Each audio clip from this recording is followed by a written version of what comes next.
Hi students. So ఇవాళ మనం ఒక కొత్త మాడ్యూల్ కోర్స్ నేర్చుకోబోతున్నాం. That is what digital marketing. Okay, అయితే డైరెక్ట్గా కోర్సు లేదా సబ్జెక్ట్లోకి వెళ్ళకుండా కొన్ని టెర్మినాలజీ మనం తెలుసుకోవాల్సినవి ఉన్నాయి. అవి ఏంటో తెలుసుకొని దెన్ మనం ఆ కంటెంట్లోకి వెళ్ళడం జరుగుతుంది. సో ఇనీషియల్గా మీకు ఈ టర్మ్స్ చాలా వరకు మీరు వినే ఉంటారు, బట్ కొన్ని టెర్మినాలజీ మీకు డీటెయిల్గా కానీ లేదా ప్రాక్టికల్గా కానీ ఐడియా ఉండకపోవచ్చు. బట్ ఎనీహౌ మీకు ఇక్కడ డీటెయిల్డ్గా చెప్పడం జరుగుతుంది. సో తెలియని పాయింట్స్ ఉండే కనుక నోట్ చేసుకోవచ్చు. Okay, so first one is instruction. Already మనం వింటూ వచ్చాం. ఇన్స్ట్రక్షన్ అంటే ఏంటి అంటే nothing but A command which you want to do. అది ఏదైతే మనం చేయాలి అనుకున్నామో ఆ ఒక స్టెప్ని కావచ్చు లేదా ఒక కమాండ్ని కావచ్చు మనం ఇన్స్ట్రక్షన్ అంటూ ఉంటాం. ఓకేనా, ఇది ప్రోగ్రామింగ్ నేర్చుకునే వాళ్ళకి బాగా తెలుస్తూ ఉంటాం. నెక్స్ట్, ఇలాంటి సెట్ ఆఫ్ ఇన్స్ట్రక్షన్స్ కలిపితే మనం ఏమంటాము దాన్ని ప్రోగ్రామ్ అని చెప్పొచ్చు. ఇక్కడ చూడండి, set of instructions to do. For example edition అనేది ఒక టాస్క్ అనుకోండి. సో ఎడిషన్ చేయాలి అంటే మనం సిస్టమ్ ద్వారా కానీ లేదా క్యాలిక్యులేటర్ ద్వారా కానీ ఏం చేస్తాము, ఫస్ట్ దాన్ని స్టార్ట్ చేస్తాం, ఆన్ చేస్తాం, ఇన్పుట్ ఇవ్వాలి, తర్వాత దాని ప్రాసెసింగ్ అంటే ఎడిషన్ ఏదైతే టాస్క్ ఉందో అది ఇస్తాము, లాస్ట్లో దాన్ని అవుట్పుట్ అనేది చూడడం జరుగుతుంది. ఇట్లా ఏవైతే స్టెప్ బై స్టెప్ జరుగుతూ వస్తున్నాయో ఆ స్టెప్స్నే ఇన్స్ట్రక్షన్స్ అంటూ ఉంటాం. ఇలాంటి సెట్ ఆఫ్ ఇన్స్ట్రక్షన్స్ కలిపితే వచ్చేది ఒక ప్రోగ్రామ్. ఇప్పుడు ఇలాంటి ప్రోగ్రామ్స్ కనుక మనం కలిపామనుకోండి, అన్ని కలిపి ఒక దగ్గర చేయగలిగామనుకోండి, that is what we are calling as software. ఇక్కడ ఇచ్చారు చూడండి, ఏ సెట్ ఆఫ్ ప్రోగ్రామ్స్ అంటే ఎగ్జాంపుల్ మనం క్యాలిక్యులేటర్ అని చెప్పొచ్చు. ఎందుకంటే క్యాలిక్యులేటర్లో మనం ఎడిషన్ చేయొచ్చు, సబ్ట్రాక్షన్, మల్టిప్లికేషన్, డివిజన్ అన్నీ చేయొచ్చు. ఇండివిజువల్లో చూసినట్టయితే ఎడిషన్లో ఎలాగైతే స్టెప్స్ ఉన్నాయో సబ్ట్రాక్షన్లోనే ఉంటాయి, మల్టిప్లికేషన్లో ఉంటాయి, అన్నిట్లో ఉంటాయి. సో అవన్నీ కూడా మనకు ఇండివిజువల్ ప్రోగ్రామ్స్ అన్నమాట. Okay, next copying. సో మీరు చెప్పండి ఒకసారి, కాపీయింగ్ అంటే ఏంటి? నేను డెఫినేషన్ నేను వర్డ్ ఐడియా ఉందా? కాపీయింగ్ అంటే ఏంటి అన్నప్పుడు చాలామంది అంటే కాపీ చేయడం అంటారు. సో క్వశ్చన్లో ఉన్న వర్డే ఆన్సర్లో ఉండొద్దు, అలా లేకుండా చెప్పగలగాలి. సో సింపుల్ థింగ్ ఏంటంటే కాపీయింగ్ అంటే nothing but creating a duplicate of original. అంటే ఒరిజినల్ డేటా ఏదైతే ఉందో దానికి డూప్లికేట్ క్రియేట్ చేయడాన్ని కాపీయింగ్ అంటాం. ఓకేనా, నెక్స్ట్ మూవింగ్. సో డేటాని మనం ఒక చోట నుంచి ఒక చోటకి మూవ్ చేస్తూ ఉంటుంటాం జనరల్గా. సో మూవింగ్ అంటే ఏంటి అంటే nothing but transferring the data from one place to another. ఒక లొకేషన్ నుంచి ఇంకో లొకేషన్. ఫర్ ఎగ్జాంపుల్ డెస్క్టాప్ మీద ఏదో డేటా ఉందనుకున్నాను. సో ఆ డెస్క్టాప్ మీద నుంచి నేను వేరే డ్రైవ్లోకో లేకపోతే వేరే ఫోల్డర్లోకో లేదంటే ఏదైనా పెన్ డ్రైవ్స్లోకో వీటిలోకి మూవ్ చేయడం కూడా. అంటే రెండు చోట్ల ఉండాలి అనుకుంటే కాపీయింగ్ అంటాం. ఒక చోట ఉంటే చాలు, నాకు అక్కడి నుంచి ఇంకో వేరే చోట వద్దు అనుకుంటే దాన్ని మనం మూవ్ చేస్తాం. కట్ చేసి పేస్ట్ చేయడం, కాపీ చేసి పేస్ట్ చేయడం అలా జరుగుతుంది. Okay, next one downloading. So downloading అంటే ఏంటి? ఇంటర్నెట్ నుంచి సాంగ్స్ డౌన్లోడ్ చేస్తుంటారు, వీడియోస్ డౌన్లోడ్ చేస్తుంటారు, లేదా వేరే కంటెంట్స్ డౌన్లోడ్ చేస్తూ ఉంటారు. సో డౌన్లోడింగ్ అంటే ఏంటి ఎగ్జాక్ట్గా మీకు తెలిసి చెప్పండి. సో సింపుల్ థింగ్ ఏంటంటే saving the data from public source. అంటే ఇంటర్నెట్ ఏదైతే ఉందో దాన్ని పబ్లిక్ స్టోరేజ్ అంటాం. సో ఇంటర్నెట్ నుంచి మన లోకల్ స్టోరేజ్లోకి దాన్ని కనుక మనం సేవ్ చేసుకునే ప్రాసెస్ ఏదైతే ఉందో దాన్ని డౌన్లోడింగ్ అంటాం. గుర్తుపెట్టుకోండి. ఎందుకు చెబుతున్నానంటే ఇది చిన్న చిన్న పదాలైనా కూడా కొంతమందికి పెన్ డ్రైవ్స్ పెట్టి లేదా సీడీస్ పెట్టి దాన్ని డౌన్లోడ్ చేస్తున్నారంటారు. పెన్ డ్రైవ్లోంచో లేదా లోకల్ స్టోరేజ్ నుంచి లోకల్ స్టోరేజ్లోకి వేసుకోవడంని దాన్ని డౌన్లోడింగ్ అప్లోడింగ్ అనకూడదు, కాపీయింగ్ లేదా మూవింగ్ అనాలి. అర్థమవుతుందా? సో అంటే ఆ టెర్మినాలజీకి అంత ప్రియారిటీ ఉంది అక్కడ మనం. సో జాగ్రత్తగా యూజ్ చేయాలన్నమాట. Next one is uploading. Uploading అంటే ఏంటి? డౌన్లోడింగ్ అంటే ఇంటర్నెట్ నుంచి మన లోకల్ స్టోరేజ్లో తెచ్చుకోవడము. అప్లోడింగ్ అంటే సింపుల్ దానికి ఆపోజిట్, మన లోకల్ స్టోరేజ్లో నుంచి పబ్లిక్ స్టోరేజ్ ఇంటర్నెట్లోకి ఇవ్వడం. ఫర్ ఎగ్జాంపుల్ ఫేస్బుక్లో కొన్ని పోస్ట్ చేస్తూ ఉంటాం మనం ఏవో కంటెంట్స్. సో దాన్ని మనం అప్లోడింగ్ అంటూ ఉంటాం. లేదా యూట్యూబ్లో ఏదైనా వీడియోస్ పెడుతూ ఉంటాం, దాన్ని అప్లోడింగ్ అంటాం. అంటే మన లోకల్ స్టోరేజ్లో నుంచి పబ్లిక్ స్టోరేజ్లోకి వెళ్తుంది అనమాట అది. అట్లా. Next one is installing. So installing మనం సాఫ్ట్వేర్స్ అవి ఇన్స్టాల్ చేస్తూ ఉంటాం, యాప్స్ అవి. ఇన్స్టాలింగ్ అంటే ఏంటి అసలు? ఇన్స్టాల్ చేయడం అంటారు చాలామంది. అదే అంటున్నా, మనం వాడే టెర్మినాలజీలో ఒక క్వశ్చన్ అడిగినప్పుడు ఆ క్వశ్చన్లో ఉన్న పదమే మళ్ళీ ఆన్సర్లో రాకూడదు, అలా మనం చెప్పగలగాలి. సో ఇన్స్టాలింగ్ అంటే మీనింగ్ ఏంటంటే ఒక సాఫ్ట్వేర్ని మనం యూజ్ చేయడానికి రెడీ చేసే ప్రాసెస్నే ఇన్స్టాలింగ్ అంటాం. Making a software ready to use. మీరు గూగుల్ ప్లే స్టోర్లోకి వెళ్తూ ఉంటారు, యాప్ కావాల్సిన సెర్చ్ చేస్తారు, దాన్ని ఇన్స్టాల్ అనగానే ఏమవుతుంది, అది డౌన్లోడ్ అయ్యి లోకల్ స్టోరేజ్లోకి అది ఎక్కడెక్కడ లొకేషన్స్లో స్టోర్ అవ్వాలి మీకు హోమ్ స్క్రీన్ మీద వస్తుంది. తర్వాత అప్లికేషన్స్ ఏవైతే ఉన్నాయో వాటిలో యాడ్ అవుతుంది షార్ట్ కట్, ఇట్లాంటివన్నీ వస్తుంటాయి. సో ఆ ప్రొసీజర్ అంతా కూడా ఇన్స్టాలింగ్ అనే ప్రాసెస్లో జరుగుతుంది అనమాట. సిస్టమ్స్లో కూడా అదే జరుగుతుంది మనకు. డిఫరెంట్ లొకేషన్స్లో దాని ఫైల్స్ అన్నీ స్టోర్ అవుతూ ఉంటాయి. Next one is uninstalling. అంటే ఎప్పుడైతే మనకు ఒక సాఫ్ట్వేర్ లేకపోతే యాప్ వద్దనుకున్నామో అప్పుడు దాన్ని ఆ డివైస్లోంచి తీసేయడాన్ని అన్ఇన్స్టాలింగ్ అంటాం. ఓకేనా. Next one is data. చాలామందికి ఇది కన్ఫ్యూజన్ ఉంటుంది. డేటా అంటే ఏంటి, ఇన్ఫర్మేషన్ అంటే ఏంటి, రెండింటికి తేడా తెలియదు చాలామంది. రెండు కలిపి వాడేస్తూ ఉంటాం మనం కూడా. సిస్టంలో స్టోర్ అయ్యేది ఏంటి, డేటానా ఇన్ఫర్మేషనా? నువ్వు ఇచ్చేది వేరే వాళ్ళకి నువ్వు ఇచ్చేది ఏంటి, డేటానా ఇన్ఫర్మేషనా? ఇలాంటివి వచ్చినప్పుడు మనం క్లియర్ కట్గా ఆన్సర్ ఇవ్వగలగాలి. సో డేటా అంటే ఏంటి అంటే the content which doesn't have some order కానీ మీనింగ్ కానీ లేకుండా ఏదో ఒక మ్యాటర్ అయితే ఉంది, దాన్ని డేటా అంటాం. అంటే ఇప్పుడు ఫర్ ఎగ్జాంపుల్ ఆల్ఫాబెట్స్ ఉన్నాయనుకోండి, నేను జిగ్జాగ్గా చెప్పాను అనుకోండి, ఏది గుర్తొస్తే చెప్పుండి వచ్చాను అనుకోండి, దట్ ఈస్ వాట్ డేటా. అలా కాకుండా ఆర్డర్లో ఉందనుకోండి, దాన్ని ఇన్ఫర్మేషన్ అంటాం. లేదు ఇంకా best example, so tell me about your self అన్నాను అనుకోండి, మీకు ఏ పాయింట్ గుర్తొస్తే ఆ పాయింట్ మీరు చెప్పుకుంటూ వచ్చారు. ఫర్ ఎగ్జాంపుల్ మీ లొకేషన్ గురించి చెప్పారు, మీ ప్లేస్ గురించి చెప్పారు, తర్వాత మీ పేరు, మీ ఫ్యామిలీ డీటెయిల్స్, తర్వాత క్వాలిఫికేషన్, ఇలా ఒక అన్ఆర్డర్లో చెప్పుకుంటూ వచ్చారు అనుకోండి, దాన్ని డేటా అంటాం. అర్థమవుతుందా? ఎప్పుడైతే మీరు ఒక ఆర్డర్లో అంటే my name is so and so and my contact number, my location, my qualification, ఇక ఆర్డర్లో వెళ్తూ ఉన్నారనుకోండి మీనింగ్ఫుల్గా, దాన్ని ఇన్ఫర్మేషన్ అంటాం. అంటే ఇక్కడ సింపుల్గా మనం ఏం చెబుతామంటే కంప్యూటర్కి మనం ఇచ్చేది డేటా అవుతుంది, కంప్యూటర్ మనకిచ్చేది ఇన్ఫర్మేషన్ అవుతుంది. ఎందుకంటే అది ప్రాసెస్ చేస్తుందిగా. సో మనం ఇచ్చిన డేటా ఏదైతే ఉందో దాన్ని ఒక ఆర్డర్లో మీనింగ్ఫుల్గా ప్రాసెస్ చేసి మళ్ళీ దాన్ని చక్కగా సమరైజ్డ్గా మనకి ఇస్తుంది, కాబట్టి అలా చెబుతూ ఉంటాం. రైట్. సో సిస్టంలో ఏముంటుంది అంటే డేటాను ఉంటుంది, ఇన్ఫర్మేషన్ ఉంటాయి, రెండు ఉంటాయి. అట్లా ప్రాసెస్ డేటా అనమాట. Next one, so browser.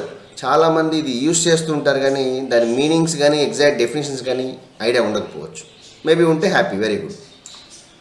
So browser అంటే ఏంటంటే it is a software which is used to access the internet. ఇంటర్నెట్ని యాక్సెస్ చేయడానికి వాడే సాఫ్ట్వేర్ టూల్ ఏదైతే ఉందో దాన్ని బ్రౌజర్ అంటాం.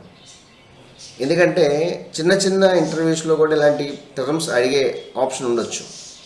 మనం మరీ అడ్వాన్స్డ్ ప్రిపేర్ అయ్యి వెళ్ళిపోతాం కానీ బేసిక్ టెర్మినాలజీ ఐడియా లేదనుకోండి, అక్కడ ఏ పదం వాడాలని తెలియకపోతే ఏమవుతుందంటే మిస్కమ్యూనికేట్ అవుతుంది అక్కడ. సో మనం ఇంటర్నెట్ వాడడానికి ఉపయోగపడే టూల్ ఏదైతే ఉందో దాన్ని మనం బ్రౌజర్ అంటూ ఉంటాం. ఓకే.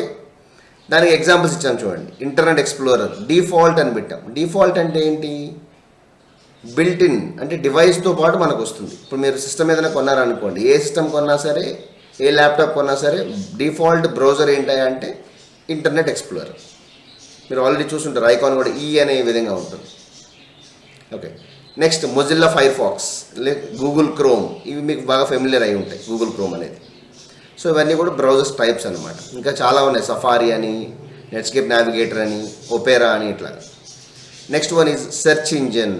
సెర్చ్ ఇంజిన్ అంటే ఏంటి, it is a website which is used to search the information based on given keywords. అంటే మనం ఇచ్చిన కీవర్డ్స్ని బేస్ చేసుకుని ఇన్ఫర్మేషన్ ఎతికి మనకిచ్చేదాన్ని సెర్చ్ ఇంజిన్ అంటాం. ఎగ్జాంపుల్స్ గూగుల్, బింగ్, యాహూ, ఇట్లాంటివన్నీ కూడా. ఇప్పుడు మీరు చూడండి, బ్రౌజర్ ఓపెన్ చేస్తారు, దాంట్లో గూగుల్ అని టైప్ చేస్తారు, సో గూగుల్ వస్తుంది. గూగుల్లో మీరు ఏం చేస్తున్నారు, ఎగ్జాంపుల్ స్వామి వివేకానంద హిస్టరీ లేదా సచిన్ టెండూల్కర్ ఏదో ఒక సమ్ వర్డ్స్ టైప్ చేస్తున్నారు. ఆ టైప్ చేసే వర్డ్స్ని కీవర్డ్స్ అంటాం. మనం ఇచ్చిన కీవర్డ్స్ని బేస్ చేసుకుని అదేం చేస్తోంది, ఇన్ఫర్మేషన్ వెతికి ఏ వెబ్సైట్స్లో ఉందో ఆ లిస్ట్ ఆఫ్ వెబ్సైట్స్ మనకు ప్రొవైడ్ చేస్తాం. అవునా కదా. సో అలా ఏదైతే మనకు ప్రొవైడ్ చేస్తున్న సైట్ వెబ్సైట్ ఉందో దాన్ని సెర్చ్ ఇంజిన్ అంటాం. Okay. Next one keywords. Already మనం చెప్పుకున్నాం, ఏవైతే వర్డ్స్ మనం టైప్ చేస్తామో దాన్ని కీవర్డ్స్ అని చెప్తాము. The words or sentence, paragraph కావచ్చు, ఏదైనా కావచ్చు. అంటే కొంతమంది ఇస్తూ ఉంటారు, పెద్ద సెంటెన్స్ ఫార్మేట్లో ఇస్తూ ఉంటారు అనమాట. దాన్ని కూడా కీవర్డ్సే అంటాం. నెక్స్ట్ చూడండి, బుక్ మార్క్స్. మీరు అబ్జర్వ్ చేస్తే చాలామందికి ఇది కొద్దిగా క్లారిటీ ఉంటుంది, బట్ యూస్ చేస్తూ ఉంటారు. దాన్ని ఏమంటారు అనేది కూడా పేరు ఒకసారి ఐడియా ఉండదు. సో బుక్ మార్క్స్ అంటే ఏంటి అంటే నథింగ్ బట్ ఒక లింక్, షార్ట్కట్ లింక్ లాగా మనం యూస్ చేస్తాం దాన్ని. ఎగ్జాంపుల్ మీరు కూడా చూడండి, బ్రౌజర్లో మీరు అబ్జర్వ్ చేస్తే పైన బుక్ మార్క్స్ టూల్ బార్ ఉంటుంది. సో బుక్ మార్క్స్ టూల్ బార్లో ఎగ్జాంపుల్ మీకు చూపిస్తా చూడండి.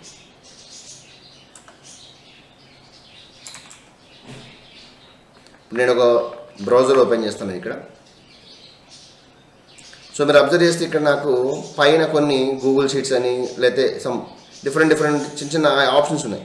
అంటే నేను డైరెక్ట్గా ఏం చేస్తాను, అది క్లిక్ చేయగానే ఆటోమేటిక్గా నాకు ఆ వెబ్ పేజ్ అనేది ఓపెన్ అవుతుంది. సో అట్లా షార్ట్కట్ లింక్ లాగా పెట్టుకుంటాం. ఎందుకు అలా యూస్ చేస్తాము అంటే ఫ్రీక్వెంట్గా వాడే వెబ్సైట్స్ అన్నీ కూడా మనం ప్రతిసారి టైప్ చేసుకుంటుంటే ఇబ్బంది అవుతుంది.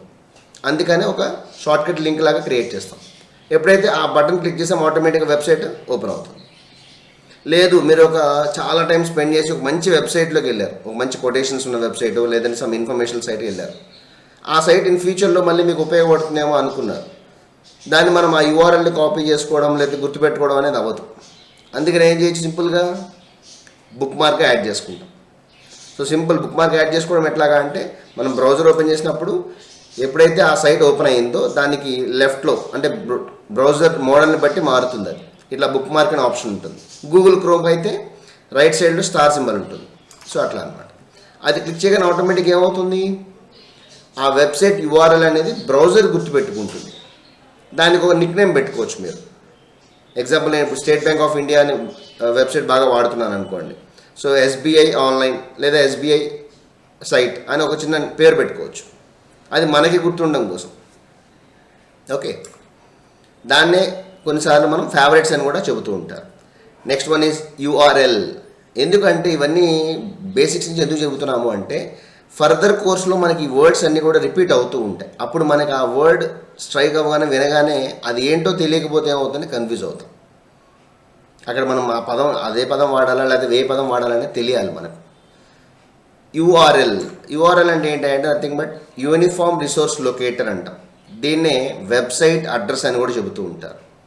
ఇప్పుడు మనం గూగుల్ అని మాత్రం ఇచ్చి ఎంటర్ ఇస్తున్నాం, కానీ అసలు యాక్చువల్గా యూఆర్ఎల్ ఏంటి, https://www.google.com లేదా google.co.in ఇట్లాంటివన్నీ కూడా యూఆర్ఎల్స్ అవుతూ ఉంటాయి. వెబ్సైట్ అడ్రస్, ప్రతి వెబ్సైట్కి ఒక అడ్రస్ ఉంటుంది, దాన్ని షార్ట్ ఫామ్లో యూఆర్ఎల్ అంటాం. ఓకేనా. Next one web page. Web page అంటే ఏంటంటే nothing but it's a collection of different type of contents అనమాట. అది ఆడియో ఉండొచ్చు, వీడియోస్ ఉండొచ్చు, టెక్స్ట్ ఉండొచ్చు, ఇమేజెస్ ఉండొచ్చు, వాట్ ఎవర్ ఇట్ మేబీ. అవన్నీ కలిపి మనం ఒక వరల్డ్ వైడ్ వెబ్లో అంటే ఇంటర్నెట్లో మనం పోస్ట్ చేయగలిగే ఒక పేజీని కనుక క్రియేట్ చేస్తే దాన్ని వెబ్ పేజ్ అంటాం. నార్మల్గా ఉందనుకుంటే అది నార్మల్ పేజ్ అవుతుంది. ఇంటర్నెట్లో పోస్ట్ చేసే ఒక పేజ్ కాబట్టి దాన్ని మనం వెబ్ పేజ్ అని చెబుతూ ఉంటాం, వరల్డ్ వైడ్ వెబ్. మరి ఇలాంటి వెబ్ పేజెస్ అన్ని కలిసినాయి అనుకోండి, అప్పుడు దాన్ని ఏమనొచ్చు, website. Collection of web pages, అది కూడా ఒక సేమ్ ఆర్గనైజేషన్ కానీ సేమ్ కంపెనీ కానీ కలిసి ఉండాలి. అంటే ఇప్పుడు నేను గూగుల్ అనేది ఒకటి, యాహూ అనేది ఒకటి, తర్వాత ఇంకేదో వేరే విప్రో అనే కంపెనీ ఒకటి, ఇలా డిఫరెంట్ కంపెనీస్ పెట్టాను అనుకోండి, దాన్ని వెబ్సైట్ అనరు. గూగుల్ అనే వెబ్ పేజ్ ఓపెన్ చేశాను, దాంట్లో నేను జీమెయిల్ అని క్లిక్ చేశాను అంటే గూగుల్లో నుంచే వెళ్తున్నానే తప్ప గూగుల్ అనే సైట్ నుంచి బయటికి రాలా నేను. లేదా విప్రో అనే వెబ్సైట్ ఓపెన్ చేశాను, దాంట్లో కెరియర్స్ అని క్లిక్ చేశాను, లేదా హోమ్ పేజ్ అని క్లిక్ చేశాను. ఇట్లా క్లిక్ చేస్తున్నప్పుడు ఆ సైట్ నుంచి వేరే పేజ్కి వెళ్తున్నామే తప్ప ఆ సైట్లోంచి బయటికి అయితే రావట్లేదు. So collection of different pages of same company or same organization is called and website. Clear. Next blog. So blog అంటే ఏంటంటే ఇది వరకు రోజుల్లో బాగా ఫెమిలియర్ ఉండేది, ఇప్పుడు కూడా ఆల్మోస్ట్ వాటి ద్వారా మనీ ఎర్న్ చేసే వాళ్ళు బోల్డ్ మంది ఉన్నారు. సో బ్లాగ్స్ ఏంటంటే ఏ ఫ్రీ ఇన్ఫర్మేషనల్ సైట్ అంటాం దాన్ని. అంటే ఇప్పుడు నా దగ్గర ఒక నాలెడ్జ్ ఉందనుకోండి కంప్లీట్గా, ఆ నాలెడ్జ్ ఓరియంటెడ్ కంటెంట్స్ కానీ థింగ్స్ కానీ పాయింట్స్ కానీ ఏవైతే ఉన్నాయో అవన్నీ నేను ఒక ఫ్రీ పేజ్ ఒకటి క్రియేట్ చేసి ఆన్లైన్లో దాంట్లో పోస్ట్ చేస్తూ ఉంటాను. సో దాని ద్వారా ఏమవుతుంది అంటే నాకు ఇన్ఫర్మేషన్ షేర్ అవుతూ ఉంటుంది. ఎక్కువ మంది కనుక చూసినట్టయితే దాని ద్వారా నేను ఇన్కమ్ కూడా ఎర్న్ చేయొచ్చు. అది ఫర్దర్ మాడ్యూల్స్లో మనం చూడొచ్చు. ఓకేనా? సో అక్కడ ఇచ్చాను చూడండి, blog is nothing but a discussion or informational website published on the world wide web. Sir మరి వెబ్సైట్కి బ్లాగ్కి డిఫరెన్స్ ఏంటి సార్? వెబ్సైట్ అనేది ఏంటంటే ఒక కమర్షియల్ పర్పస్కి కానీ అట్లాంటి వాటికి అంటే మనం ఏదైనా ప్రమోషన్స్ కోసం వాడుతూ ఉంటాం. బ్లాగ్ అనేది ఏంటంటే నా దగ్గర ఉన్న ఇన్ఫర్మేషన్ నేను ఫ్రీగా షేర్ చేయాలి అనుకున్నాను అనుకోండి, దాన్ని బ్లాగ్ ద్వారా క్రియేట్ చేసుకుంటాం. సో బ్లాగ్ ద్వారా చాలా అడ్వాంటేజెస్ కూడా ఉన్నాయి మనకు, ఫర్దర్గా డిస్కస్ చేద్దాం ఒకసారి. ఓకే, అయితే బ్లాగ్లో మెయిన్ ఇంట్రెస్టింగ్ పాయింట్ ఏంటి అంటే మీరు బ్లాగ్ అనే దాంట్లో ఏ కంటెంట్ పోస్ట్ చేశారో అది క్రొనలాజికల్ ఆర్డర్లో స్టోర్ అవుతుంది. క్రొనలాజికల్ ఆర్డర్ అంటే రివర్స్ ఆర్డర్. ఫర్ ఎగ్జాంపుల్ ఇవాళ ఒక పోస్ట్ నేను ఒక చిన్న ఆర్టికల్ పోస్ట్ చేశాను అనుకోండి బ్లాగ్లో, రేపు ఒక ఆర్టికల్ పోస్ట్ చేశాను, నిన్నటిది ఏమవుతుంది అంటే కిందకి వెళ్ళిపోతూ ఉంటాయి. ఎగ్జాంపుల్ ఫేస్బుక్ లాగా. ఫేస్బుక్లో కూడా మీరు చూడండి రీసెంట్ పోస్టులన్నీ పైకి వస్తూ ఉంటాయి, మిగతావన్నీ కిందకి వెళ్ళిపోతూ ఉంటాయి. సో అట్లా అనమాట, దాన్ని క్రొనలాజికల్ ఆర్డర్ అంటాం. Okay, next what is mean by network. So network అంటే ఏంటి అంటే nothing but a group of devices are interconnected together in order to share the information.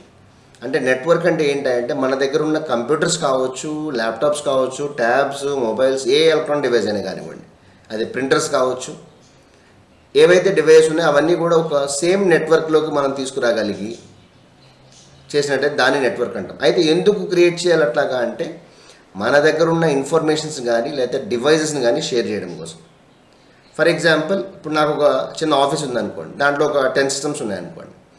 ఈ 10 సిస్టమ్స్కి కూడా నేను ఏ సిస్టమ్ నుంచి ఎప్పుడు ప్రింట్ ఇస్తానో తెలియదు అనుకున్నప్పుడు నేను ఎన్ని ప్రింటర్లు యూజ్ చేయాలి? జనరల్గా ఒక సిస్టమ్కి ఒక ప్రింటర్ పెట్టుకుంటూ వెళ్ళాను అనుకోండి, ఏమవుతుంది? కాస్ట్ ఎక్కువ అవుతుంది, దాంతోపాటు స్పేస్ కూడా వేస్ట్ అవుతుంది. ప్రతి కంప్యూటర్ పక్కన నేను ప్రింటర్ పెట్టుకెళ్ళాలి. సో అన్వాంటెడ్ యూసేజ్ అది.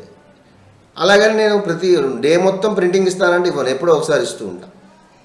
సో అలాంటప్పుడు మనం ఏం చేయొచ్చు అంటే ఆ ఉన్న సిస్టమ్స్ అన్నింటినీ కూడా నెట్వర్క్లో డిజైన్ చేసి, అది త్రూ ల్యాన్ కావచ్చు, వైఫై కావచ్చు, ఏదైనా కానివ్వండి, వైర్డ్ కానీ డిజైన్ చేసి అన్నింటిలో ఒక కంప్యూటర్కి మాత్రం ప్రింటర్ అటాచ్ చేస్తే ఏ సిస్టమ్ నుంచి ప్రింట్ ఇచ్చినా కూడా ఆ ప్రింటర్కి వచ్చేలాగా మనం డిజైన్ చేసుకోవచ్చు. అంటే ఇక్కడ మనం ఏం చేస్తున్నాం, ప్రింటర్ అనే ఫిజికల్ డివైస్ని షేర్ చేస్తున్నాం. అర్థమవుతుందా? లేదు ఒక కంప్యూటర్లో ఒక డేటా ఏదో ఫోల్డర్ ఉంది, సాఫ్ట్వేర్ ఏదో ఉంది, ఇంకో కంప్యూటర్లో కావాలి, నేను నెట్వర్క్లో డిజైన్ చేసి ఉంచాను అనుకోండి, ఆ డేటా నేను షేర్ చేయొచ్చు వేరే దగ్గరికి. సో మెయిన్గా నెట్వర్క్స్ ఎందుకు డిజైన్ చేస్తారంటే in order to share the information are devices. గుర్తుపెట్టుకోండి. వాటిలో చాలా రకాలు ఉన్నాయి, ల్యాన్ అని, మ్యాన్ అని, వ్యాన్ అని రకరకాల పేర్లతో మనం చెబుతూ ఉంటాం. That is other things. Okay, next internet. Internet అంటే ఏంటి? It is nothing but an service. అంటే ఇంటర్నెట్ అనేది ఒక సర్వీస్ అనమాట. ఎవరు ప్రొవైడ్ చేస్తారా అంటే మనకు ఐఎస్పి అంటాం, internet service providers. Like Airtel కానివ్వండి, బిఎస్ఎన్ఎల్ కానీ, వోడాఫోన్ కానీ, యాక్ట్ ఫైబర్ కానీ, స్మార్ట్ లింక్స్ కానీ, ఇట్లా బోల్డ్ మంది ఉన్నారు ఐఎస్పీస్. మనకు బేస్డ్ ఆన్ రీజన్ బట్టి, ఏరియా బట్టి మారుతూ ఉంటారు. ఓకేనా? అండ్ దీంట్లోనే సబ్సెట్ ఒక సర్వీస్ ఉంటుంది, అదేంటంటే డబ్ల్యూడబ్ల్యూడబ్ల్యూ అంటాం, వరల్డ్ వైడ్ వెబ్ అంటూ ఉంటారు. అంటే వరల్డ్ వైడ్ వెబ్ అనేది ఇంటర్నెట్ యొక్క సబ్ సర్వీస్ అనమాట. ఓకేనా? సో ఈ డబ్ల్యూడబ్ల్యూడబ్ల్యూ అనేది ఏంటంటే ఇంటర్నెట్ యొక్క సబ్ సర్వీస్ అనమాట. ఓకేనా? రెండు ఒకటైతే కాదమ్మా, గుర్తుపెట్టుకోండి. ఇంటర్నెట్ అనేది జస్ట్ సర్వీస్ అంటే దాంట్లో సబ్ సర్వీస్ కింద వరల్డ్ వైడ్ వెబ్ని చెబుతూ ఉంటాం. ఓకేనా? So these are the basic terminologies which you have to learn or know before going to the subjects. అంటే ఇవి ఒక్క కోర్స్కి వర్తిస్తాయి అనేది కాకుండా డిఫరెంట్ మాడ్యూల్స్కి మనం అవి వర్డ్స్ చూస్తూ ఉంటాం.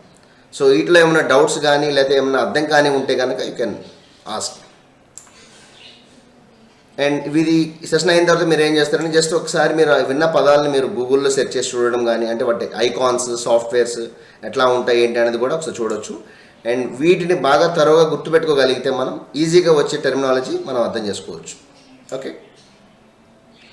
అండ్ ఏదైనా సరే మీరు చదివేటప్పుడు కూడా కంటెంట్ పాయింట్స్ వైజ్గా చక్కగా కొద్దిగా చదువుకుంటూ వెళ్ళండి తప్ప అన్నీ ఒకేసారి మాత్రము చదవద్దు. అంటే ఒక సెంటెన్స్ ఉందనుకోండి, ఒక 3-4 వర్డ్స్ చదివినప్పుడు ఆ వర్డ్స్ యొక్క మీనింగ్స్ అర్థం అవ్వాలి. అర్థమయిన తర్వాత ఫర్దర్గా మూవ్ అవ్వాలి మనం. కొంతమంది ఏం చేస్తారు, మొత్తం స్టార్టింగ్ నుంచి ఎండింగ్ వరకు మొత్తం చదివేస్తారు, 2 లైన్స్ ఉంటాయి, అసలు ఏమీ అర్థం కాదు. సో రీడింగ్ టెక్నిక్స్ కూడా మీరు అలవాటు చేసుకోవాలి. 3-4 వర్డ్స్ చదివాము, దాని మీనింగ్ అర్థమైంది, క్లియర్గా ఉంది అనుకున్నప్పుడు next go for further one. Right? Thank you.